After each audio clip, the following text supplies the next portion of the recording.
কখনো মনে জ্বালা, কখনো প্রাণে জ্বালা। এখন দেখেছি এই ফকিরহাট বাজারে অনেক পাগলের জ্বালা। আসলে পাগলকে আমরা কখনো মারধর করব না, কারণ পাইলে তাকে আমরা কিছু সাহায্য করব এবং কিছু মানে টাকা দেবো, মানে কিছু কিনে খাইতে পারে। এগুলো ভিডিও আমাকে করতে হবে, কারণ যাই করো তাই করো, পাগল মানুষকে খেদমত করো। কথা এটা থাকবে না, কথা আরো অনেক কথা আছে, আরো অনেক কথা আছে যে আপনারা গরিব মানুষকে সাহায্য করবেন। দেখেন তো এই বেচারার অবস্থা, এই বেচারার অবস্থা ভালো না। তাতে আরেক বন্ধু লোক পিছনে আছে না, সে ওর বন্ধু লোক, তার বাড়ি শুনেছি তার মুখে টাঙ্গাইল। কথা ভুলভাল হলেও ক্ষমা করে দেবেন তাকে, কারণ তার বাড়ি টাঙ্গাইল। টাঙ্গাইল থেকে আসছে আইনালদার সাথে দেখা করার জন্য।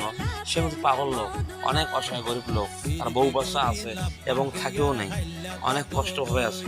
কষ্টের পরেও মানুষকে খেজমত করার মতন তৌফিক দিয়েছে আল্লাহ তাকে। নিজে যদি একটা মানে একটু খুঁজি নিয়ে খায়, তার একটু ভাগ দিয়ে নিজেও একটু ভাগ দেয় অন্য অন্য মানুষকে। আপনারা দেখতেছেন ভালোভাবে, এই ভিডিওগুলো শেয়ার করবেন, কারণ এই ভিডিও শেয়ার করলে পরকালে কাজ হতে হবে। আপনাকে ধন্যবাদ।